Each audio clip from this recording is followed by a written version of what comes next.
Hello world, my name is Andy Silvers, and instead of talking about computers, we're going to talk about the Odyssey.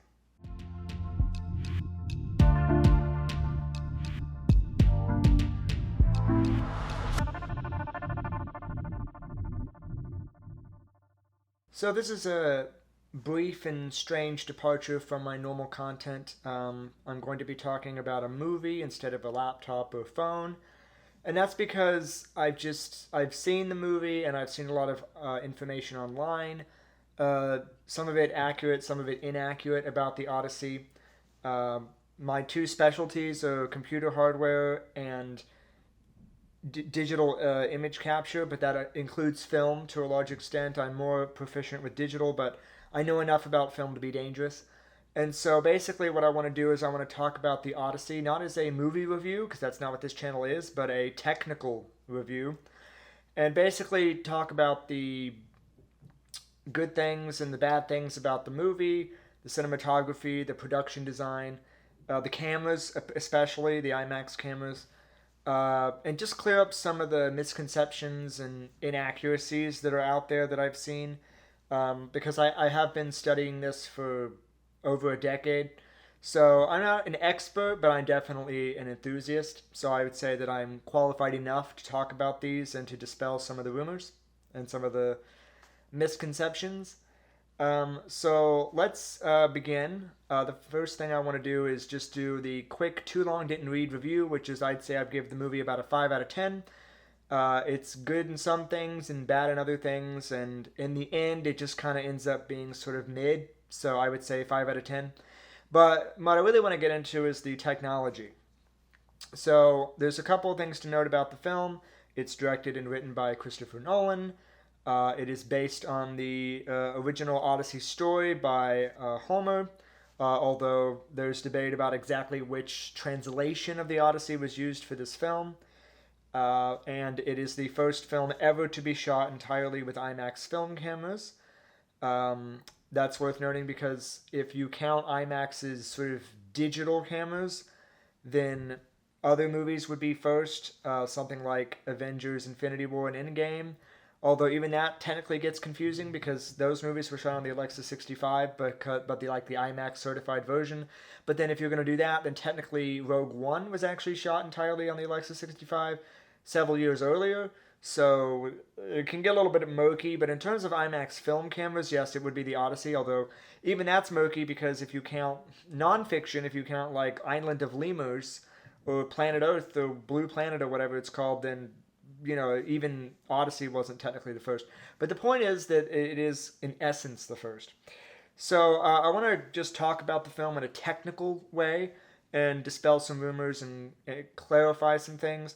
So, yes, the movie was shot entirely with IMAX film cameras, but no, there was not a brand new camera made just for this movie. That's a little inaccurate and dishonest. It would probably be more accurate to say that for something like Avatar, because back in 2009 there was something called the Simulcam, which was actually arguably a new way of actually making a camera for a movie production. Avatar actually had 1 year of development time given to the film before the movie ever went into production, which, by the way, is exceedingly rare. Hollywood never gives a filmmaker that kind of money and time to just blow testing stuff. But James Cameron was worth it, and his Avatar movies have shown that he was what he was. Anyway, in terms of Odyssey, so here's the thing: there was one new camera made, which is the IMAX Keeley camera, but that was not made just for the Odyssey. That's the sort of semantic trick. The camera is made in collaboration with, of course, IMAX, their engineers and designers, in collaboration with people like Christopher Nolan, Jordan Peele, Hoyte van Hoytema, and a couple of other, big DPs and directors in the film industry who have used IMAX in the past. It is technically a new camera, yes, but it was not made just for the Odyssey. It was made for any filmmaker going forward. And it was also created to, I don't want to say replace, but to sort of exist alongside the IMAX MSM 9802, which is arguably the workhorse IMAX camera. Right? There are several IMAX cameras. Some of them are 3D, some of them are not 3D. One of them, I believe, is a little bit smaller and lighter, and it's like a high-speed camera, which was used, I believe, first on The Dark Knight Rises. And then, of course, there's the digital 3D camera, which I believe is made in partnership with Phantom. I'd have to double check. Or maybe it's Silicon Imaging, one of the two. The point is that there's a lot of IMAX cameras. Most of them are film, meaning celluloid film, but a few of them are digital here and there. Although some of those are not really considered IMAX proper, except for the ones that are like made directly in collaboration with IMAX and so on and so forth. So the IMAX Keeley camera is the basically it's the MSM 9802, but revised, heavily revised. What's interesting about it is it actually looks very, very similar to the previous one, and that's because I think in the end there's only so much you can change. The IMAX cameras use 70 millimeter film. It's very large and very heavy, and it has to go through the gate at least 24 frames per second, if not a little bit more. And so there's only so much slimming down you could do before the camera just doesn't function properly. Especially if you want an optical viewfinder. That's the key. If you can make an IMAX camera theoretically without the optical viewfinder, you can make the camera a lot smaller. But the problem is it's film, which means that you can't actually see what you're filming anyway because it's not a digital sensor that sends the signal to your monitor. So you would really want there to be an optical viewfinder so you can see what the heck you're filming. So the point is that it looks very similar, but it's made with a lot of carbon fiber and a couple of other new lightweight materials to help lighten the camera to make it easier to use. And it also includes a lot more modern technology. These technologies improve things like timecode as well as audio synchronization, which is part of timecode, but they can be a little bit different. The point is that the camera is more technologically savvy, and this is the Keeley camera, so named after IMAX's chief technology officer or operator who tragically passed away. And so that's the Keeley. Now, there was something new made for the Odyssey, but it wasn't really a camera per se. It was a camera blimp. So the big old giant like box the size of a refrigerator, that you've probably seen in behind the scenes photos, that's called the blimp. That actually is new. But to say that's a new camera is dishonest because you can put any camera inside of there. And if you've seen the behind the scenes for the production, you know that they put both the old IMAX camera in there and the new one, the new Keeley. Because they're both basically the same size. Yeah, the weight is different, but they're both basically the same size and shape. So you can slide the camera in from the back, and then you can close the back hatch or door, whatever you want to call it, on the blimp. And then you can film movies, where you can film scenes with dialogue, and the camera will be almost silent. It'll be quiet enough that you can record dialogue, including like whispers, without the shot being ruined or whatever. And so, no, a brand new camera was not made just for this movie, quote unquote. There was a giant blimp box made for the movie, but it wasn't really. It's not a new camera. It's a box for the camera to go inside of. If you want to support the channel directly, please go to the description. Check out my books. I have 4 of them for different age ranges and such. But I also wrote and directed an award-winning short film, which is available right now on YouTube. The IMAX camera is really cool, and the image quality is indeed quite nice. But there's a few things about the film that don't really work for me. First off, if you know anything about large format image capture, whether it be photography or video, the larger the image plane, typically the shallower the depth of field. And there's a couple things that contribute to depth of field. The focal length is one, the distance to the subject is another one, and then the aperture, of course, is the last main one. Those are the main 3 variables that contribute to depth of field. So if you're shooting on IMAX, the film size is actually not one of the main variables. It's sort of it can be affected by the variables, but it's not actually one of the variables. Even though people on the internet will claim that it is. And yeah, it's related, but it's not one of the 3 variables that actually directly contributes to the shallow depth of field or the deepness of the depth of field. And so, with IMAX, the film plane is enormous. So what does that mean? Well, it means you're going to be using lenses that are longer focal length. So if on a full frame camera, you might use a 50 millimeter lens, let's say. Well, on IMAX, to get that same shot, you have to use a 100 millimeter lens. And remember what I said, the longer the focal length, the shallower the depth of field, right? So if you're using a 50 millimeter prime lens, that's going to be, less shallow than a 100 millimeter prime lens, assuming that the subject is the same distance away. And so if you're shooting on IMAX, you're going to have to use longer lenses by default. And you're also going to be close. You can also get closer to your subject because you're not having to back the camera away to get the same field of view because the sensor, in this case, the film plane is so large. And I found throughout the film that the shallow depth of field was way too shallow in certain sequences, particularly dialogue sequences. And yes, I understand that there are cinematic reasons to do so. For example, if you have a scene where a character feels isolated, then it makes sense to use razor thin shallow depth of field because it's sort of like a visual metaphor. It shows how the character is isolated from their environment, from the people around them. Also, shallow depth of field can make sense in a romance. If you have two people who have fallen in love and they're kissing for the first time, you might want to use shallow depth of field to soften the background, to help isolate them. Like these two people are together and they're so happy.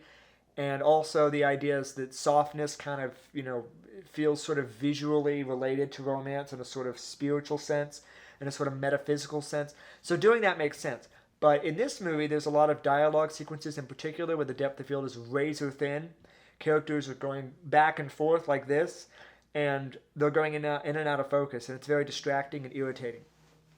And you only want to stop down the lens so much on IMAX, otherwise you're going to start getting other artifacts and problems, including just underexposure, which you don't want. You don't want the shot to be underexposed.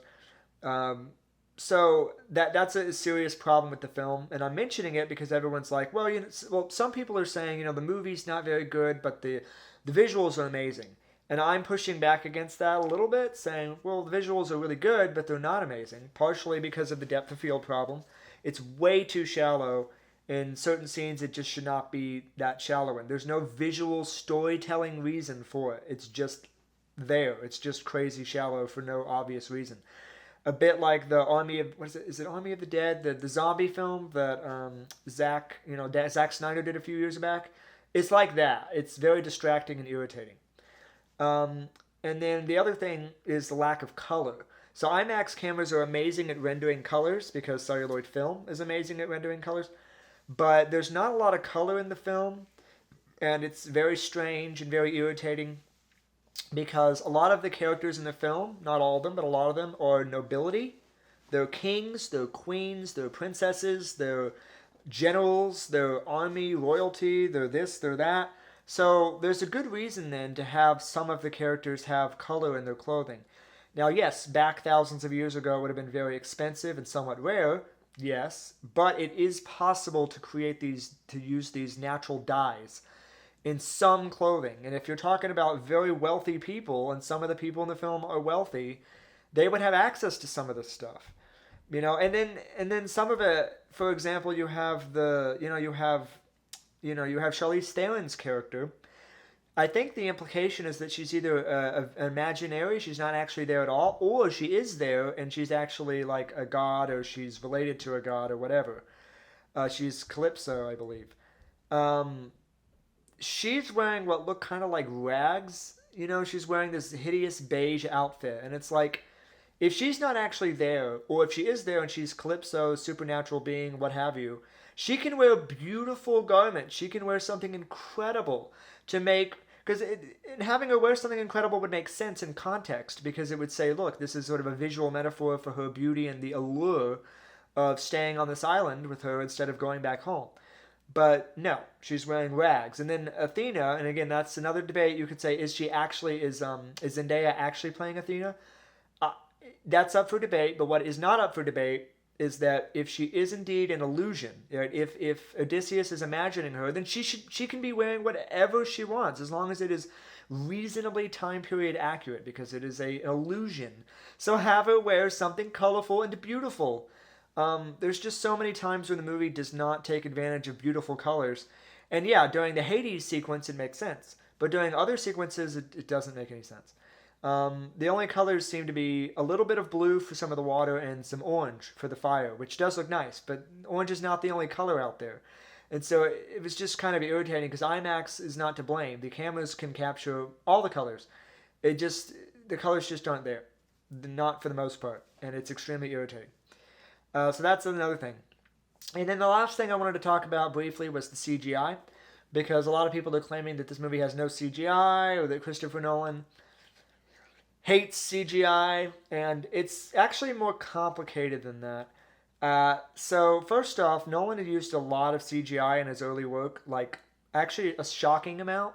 Interstellar has a lot of CGI and I believe won the Oscar for Best Visual Effects. Inception has lots of CGI and I believe won the Oscar for Best Visual Effects. Um, and so does some of it. Dark Knight Rises has a decent amount of CGI. Batman Begins has a surprising amount of CGI. Nolan was not actually ever allergic to CGI. It was sort of a misnomer. However, what's interesting is I think that's actually changed. I think Nolan has bought his own press to some extent, to the point where he actually is now avoiding CGI at all costs, or at least at most costs. And it's actually detrimental because, one of the biggest things that stuck out to me in the Odyssey, where he should have used CGI, at least some, were the environments, right? Because Greece in the movie is not ancient. It's modern day Greece, where everything is weathered, and in some cases dilapidated or missing.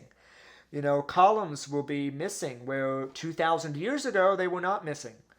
Things will not be, the paint will have worn off, whereas 2,000 years ago it was not worn off. And so it's very visually distracting to see all these environments that are supposed to look, not ruins. They're supposed to be modern for the time, and they don't look like that because he refused to use CGI to build them.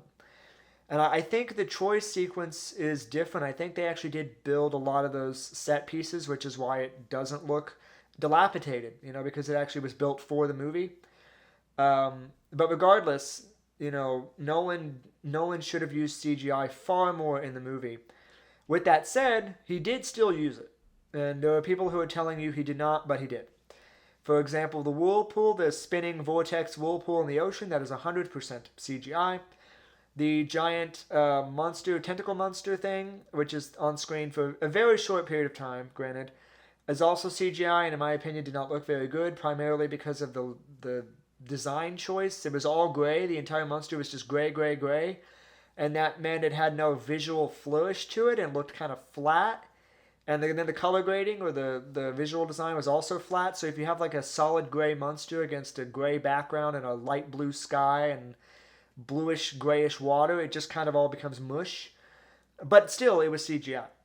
And then there's the Cyclops sequence. So people are pointing out that they built a giant, however tall it is, 30, 40 foot tall puppet thing. And they did, and there are pictures of it. The problem is that this is the semantic trick that Hollywood uses on a constant basis and that people fall for.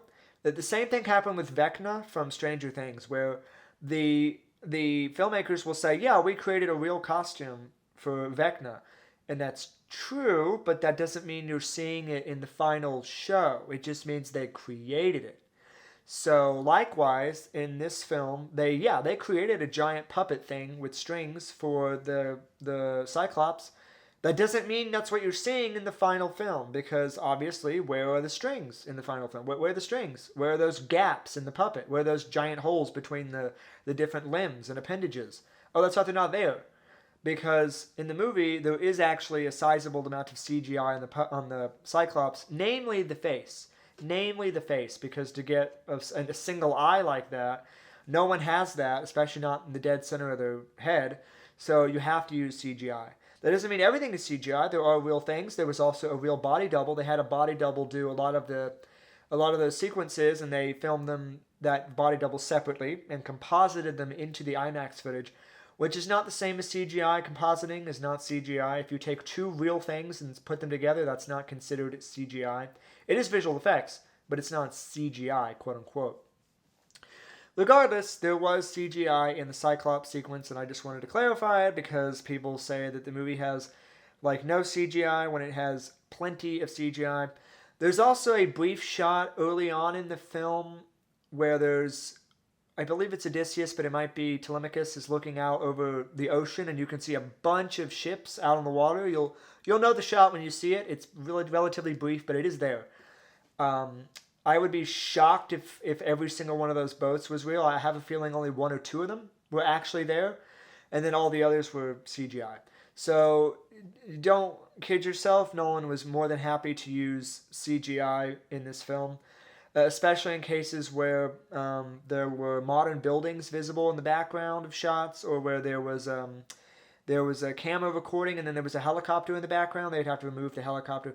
There's lots of places where CGI would be used in the movie and was used that isn't always obvious. And then there's cases where it's more obvious. Um, but yeah, the movie has CGI. So that's another thing I wanted to clear up. That the movie has little to no CGI. No, there definitely is CGI. But yeah, it is relatively minimal.